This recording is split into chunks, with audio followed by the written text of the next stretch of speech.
प्यारे विद्यार्थियों, एक बार फिर आप सभी का भूगोल की इस ऑनलाइन कक्षा में स्वागत है। आज हम एशिया महाद्वीप के जो मुख्य उद्योग धंधे हैं उनकी चर्चा करेंगे। तो एशिया महाद्वीप में जो प्रमुख उद्योग धंधे हैं उनमें लोहा इस्पात उद्योग, कपड़ा उद्योग जिसमें सूती वस्त्र, रेशमी व ऊनी वस्त्र उद्योग, साथ ही यहाँ का सीमेंट, चीनी और मत्स्य उद्योग काफ़ी विकसित हैं। किसी भी राष्ट्र के आर्थिक विकास में औद्योगिक विकास का बड़ा महत्व होता है। तो एशिया महाद्वीप में अगर उद्योगों की बात करें तो यहाँ का जो आधारभूत या सर्व प्रमुख उद्योग है वो है लोहा इस्पात उद्योग। लोहा इस्पात उद्योग का प्रारंभ एशिया महाद्वीप में कुटीर उद्योग के रूप में प्राचीन काल में ही हो गया था, जिसका धीरे धीरे विकास होता गया और इसका सही रूप में आधुनिक उद्योग के रूप में जो विकास हुआ वो 20वीं शताब्दी से माना जाता है। एशिया महाद्वीप में लोहा और इस्पात उद्योग का जो अधिक विकास है वो जापान, चीन, सोवियत संघ, जो एशियाई रूस है और भारत, इन देशों में मुख्य रूप से इस उद्योग का विकास हुआ। तो लोहा इस्पात जो उद्योग है उसका जो केंद्रीकरण है या स्थानीयकरण है, अर्थात किसी क्षेत्र विशेष में ही लोहा इस्पात उद्योग के कारखाने लगाए गए हैं। तो वो कौन से कारण हैं जिनकी वजह से कोई ख़ास उद्योग किसी एक निश्चित क्षेत्र में ही लगाया जाता है, तो उन कारकों को उद्योगों के स्थानीयकरण के कारक कहते हैं।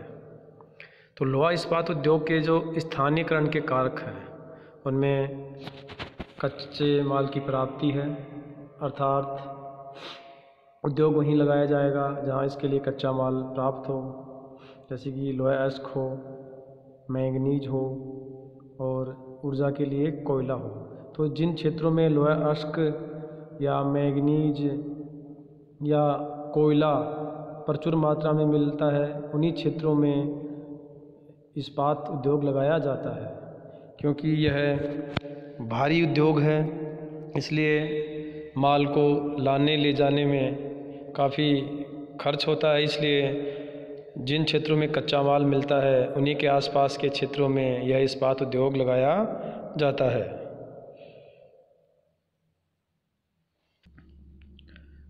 जैसे कि भारत में अगर बात करें तो लोहा इस्पात के कारखाने जहाँ कोयला की खाने हैं या जहाँ लोहा अयस्क मिलता है उन्हीं क्षेत्रों में अधिकतर कारखाने मिलेंगे, जैसे कि झारखंड, छत्तीसगढ़, पश्चिम बंगाल का क्षेत्र है।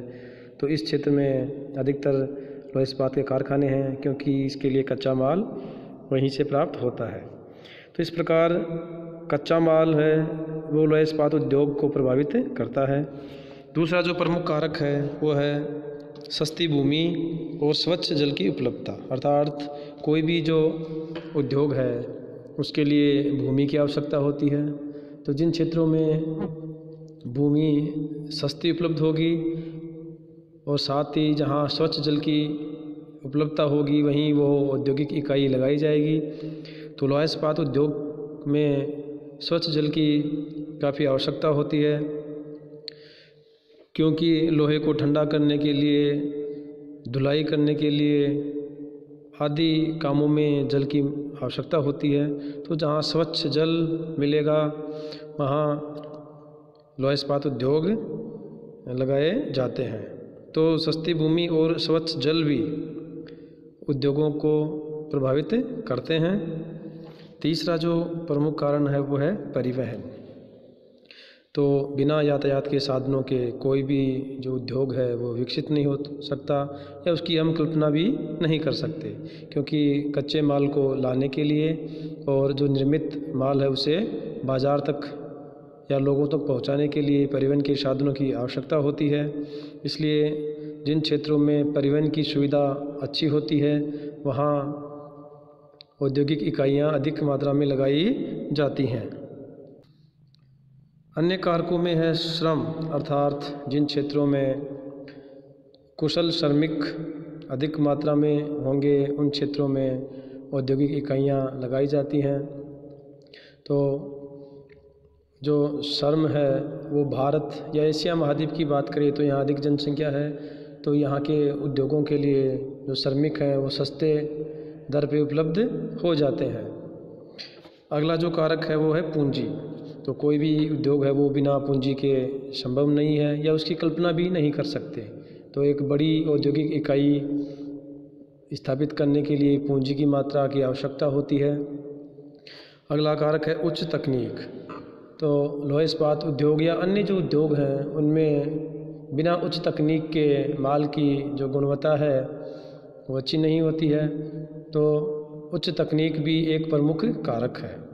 तो जो लोहा इस्पात उद्योग है या जो अन्य उद्योग हैं उनमें ये प्रमुख कारक होते हैं जो उस उद्योग को प्रभावित करते हैं, या यूँ कहे कि किसी क्षेत्र विशेष में अगर कोई औद्योगिक इकाई स्थापित की जा रही है तो ये जो प्रमुख कारक है जिसमें कच्चा माल, सस्ती भूमि, परिवहन, ये प्रमुख कारक होते हैं जो उस उद्योग विशेष को प्रभावित करते हैं। तो एशिया महाद्वीप में जो लोहा इस्पात उद्योग का स्थानीयकरण मिलता है उसको प्रभावित करने वाले ये प्रमुख कारण हैं, जिसकी वजह से एशिया महाद्वीप में कुछ क्षेत्र विशेष में ही यह औद्योगिक इकाइयाँ स्थापित की गई हैं। अब हम बात करते हैं लोहा इस्पात उद्योग का एशिया में वितरण, अर्थात लोहा इस्पात उद्योग किन किन देशों में स्थापित किया गया है। तो जैसा कि हमने चर्चा की थी कि जिन क्षेत्रों में कोयला है या लोहा अयस्क की मात्रा पाई जाती है उन्हीं क्षेत्रों में यह औद्योगिक इकाइयाँ या लोहा इस्पात के कारखाने लगाए गए हैं। तो एशिया महाद्वीप में जो लोहा इस्पात उद्योग है वह सर्वाधिक मात्रा में चीन में देखने को मिलता है, अर्थात इस्पात के उत्पादन में चीन का विश्व में प्रथम स्थान है, जहां 17% इस्पात का उत्पादन किया जाता है।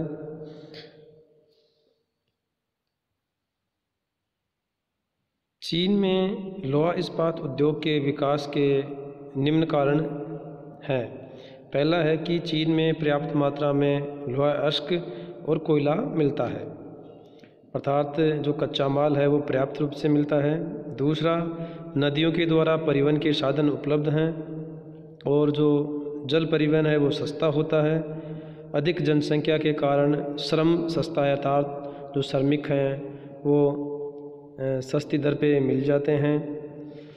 चौथा, यहाँ चूना और डोलामाइट के भी प्रचुर जमाव हैं, अर्थात जो लोहा इस्पात बनाने के लिए लोहा को पिघलाया जाता है या उसमें मिश्रण किया जाता है, चूना डोलामाइट को भी काम में लेते हैं। और चीन में जो लोहा इस्पात की है वो मांग भी अधिक है। तो ये मुख्य कुछ कारण हैं जिनकी वजह से चीन में लोहा इस्पात उद्योग का अधिक विकास हुआ है। तो चीन में जो लोहा इस्पात के मुख्य क्षेत्र हैं उनमें पहला है मंचूरिया क्षेत्र।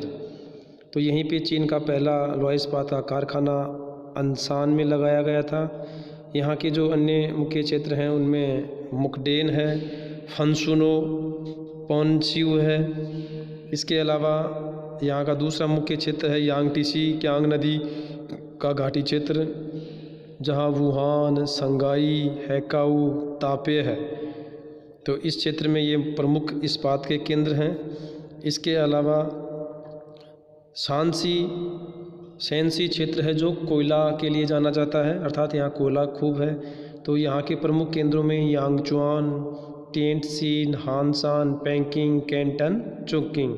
तो ये चीन के प्रमुख लोहा इस्पात के केंद्र हैं। तो इन्हीं क्षेत्रों में लोहा अयस्क और कोयला भी काफ़ी मात्रा में पाया जाता है। तो एशिया महाद्वीप में अगर बात करें लोहा इस्पात के कारखानों की तो ये चाइना का क्षेत्र है। इसके साथ ही भारत के भी कुछ क्षेत्र हैं जिनकी चर्चा हम आगे करेंगे, जापान है और एशियाई रूस। इसके अलावा टर्की में भी इस्पात के कारखाने देखने को मिलते हैं। तो अगर चीन की बात करें तो यहाँ का जो मंचूरिया क्षेत्र है, यहाँ लोहा इस्पात के कारखाने काफ़ी मात्रा में हैं, क्योंकि यहाँ लोहा भी पाया जाता है, साथ ही कोयला भी है यहाँ। साथ ही सेंसी सांसी जो क्षेत्र है, यहाँ भी लोहा इस्पात के कारखाने हैं, कुछ एक यांगटीसी के घाटी क्षेत्र में। तो ये चीन के प्रमुख क्षेत्र हैं जहाँ लोहा इस्पात के कारखाने पाए जाते हैं। चीन के बाद एशिया महाद्वीप में लोहा इस्पात में दूसरा स्थान है जापान का। तो विश्व में अगर किसी भी देश ने सबसे कम समय में लोहा और इस्पात उद्योग के क्षेत्र में सबसे ज़्यादा विकास किया है तो वह है जापान। अर्थात यह एक ऐसा देश है जहां कच्चे माल की कमी होने के बावजूद इस देश ने औद्योगिक क्षेत्र में काफ़ी विकास किया है। जापान के जो प्रमुख औद्योगिक क्षेत्र हैं उनमें है यावता तोबाता प्रदेश, तो यहाँ के मोजी, नागासाकी, शिमोनोसेकी ये प्रमुख क्षेत्र हैं। ये देखिए जापान के लोहा इस्पात केंद्रों में जो यावाता क्षेत्र है, तो यहाँ लोहा इस्पात के प्रमुख केंद्र हैं, जिसमें नागासाकी प्रमुख क्षेत्र है। दूसरा जो प्रमुख क्षेत्र है इसका वो है कोबे ओसाका हिरोहिता प्रदेश। तो कोबे जो ओसाका प्रदेश है, यहाँ भी लोहा इस्पात के प्रमुख केंद्र हैं। तीसरा जो है वो किहिन प्रदेश, जिसमें टोक्यो, याकोहामा और कावासाकी नगर आते हैं जहाँ इस्पात के कारखाने हैं, तो यह इसका प्रमुख तीसरा केंद्र है। इसके अलावा जो उत्तरी इसका द्वीप है होक्काइडो, वहाँ जो मुरोरान है, ये जो इसका उत्तरी द्वीप है, तो यहाँ भी इस्पात के केंद्र पाए जाते हैं। तो ये जापान के कुछ प्रमुख केंद्र हैं जो लोहा इस्पात के लिए जाने जाते हैं।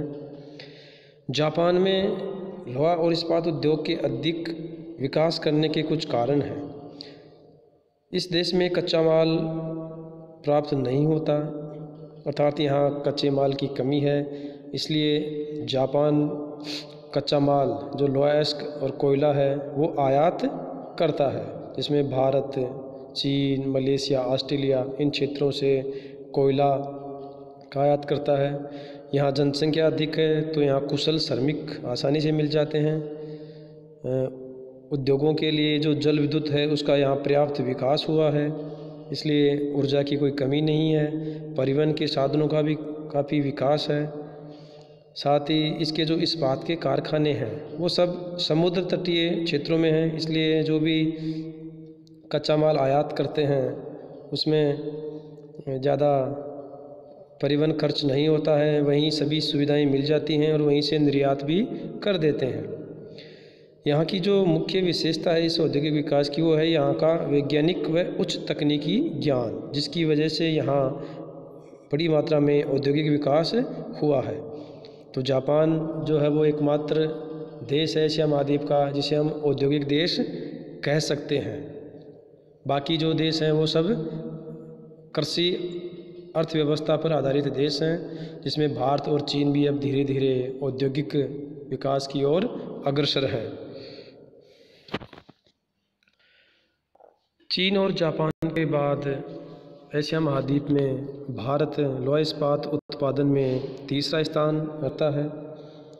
भारत में जो कच्चा लोहा बनाने का जो प्रथम सफल प्रयास है वो 1875 में कुल्टी पश्चिम बंगाल में किया गया था। अर्थात प्रथम जो कारखाना है लोहा इस्पात का वो सन 1875 में कुल्टी पश्चिम बंगाल में लगाया गया था। लेकिन अगर सही तरीके से अगर बात करें तो जो कारखाना है वो Tata iron and steel company 1907 Jamshedpur Jharkhand में लगाया गया। इसी के पास रानीगंज और झरिया की कोयला खाने हैं। यहीं सिंहभूम क्योंझर यहाँ से लोहा भी बड़ी मात्रा में मिलता है। तो ये Tata iron and steel company TISCO की स्थापना 1907 में हुई थी। इसके अलावा Indian iron and steel company, जिसका कारखाना बरनपुर, हीरापुर और कुल्टी में है, ये पश्चिम बंगाल में है। विश्वेश्वरैया एंड स्टील वर्क्स जो है वो भद्रावती कर्नाटक में, जो पहला सार्वजनिक कारखाना था वो 1923 में लगाया गया। बाकी के ये सब निजी क्षेत्र के कारखाने थे। इसके बाद दूसरी जो पंचवर्षीय योजना थी उसमें भिलाई में इस्पात संयंत्र लगाया गया छत्तीसगढ़ में, जो सोवियत संघ की सहायता से लगाया गया। इसके अलावा राउरकेला इस्पात संयंत्र ओडिशा में है, जो जर्मनी के सहयोग से लगाया गया। दुर्गापुर इस्पात संयंत्र पश्चिम बंगाल में है, ये ब्रिटेन के सहयोग से लगाया गया। बोकारो इस्पात संयंत्र है झारखंड में, ये सोवियत संघ के सहायता से लगाया गया। इसके अलावा अन्य और भी हैं, जिसमें सेलम है तमिलनाडु में, विशाखापट्टनम आंध्र प्रदेश में। तो ये भारत के प्रमुख लौह इस्पात के कारखाने हैं। तो देखिए यह मानचित्र, इसमें जो है वो अधिकतर कारखाने छोटा नागपुर के क्षेत्र में देखने को मिल रहे हैं। यहाँ भिलाई, राउरकेला, जमशेदपुर, बोकारो, बरनपुर, दुर्गापुर, हीरापुर के हैं, क्योंकि इसी क्षेत्र में कोयला भी काफ़ी मात्रा में है और लोहेस्क भी मिलता है, मैग्नीज भी मिलता है। साथ ही यहाँ जो कई नदियाँ हैं पठारी क्षेत्र में, जिनसे इन उद्योगों के लिए स्वच्छ जल की भी पूर्ति हो जाती है। इसके अलावा हासपेट कर्नाटक, भद्रावती, सेलम है। तो ये प्रमुख लोह इस्पात के कारखाने हैं जो भारत में स्थापित हैं। इसके अलावा अगर एशिया महाद्वीप में बात करें तो एशियाई जो रूस है वहाँ भी लोह इस्पात उद्योग देखने को मिलते हैं, जिसमें कुजनेत्स्क क्षेत्र है। यहाँ के जो नोवोकुजनेत्स है, नोवोसिबिर्स्क है, टोम्स्क है, ये प्रमुख इस्पात के केंद्र हैं। तो एशिया महाद्वीप में अगर लोह इस्पात की बात करें तो चीन, जापान, भारत ये प्रमुख देश हैं जहाँ इस्पात उद्योग अच्छी अवस्था में पाया जाता है। धन्यवाद।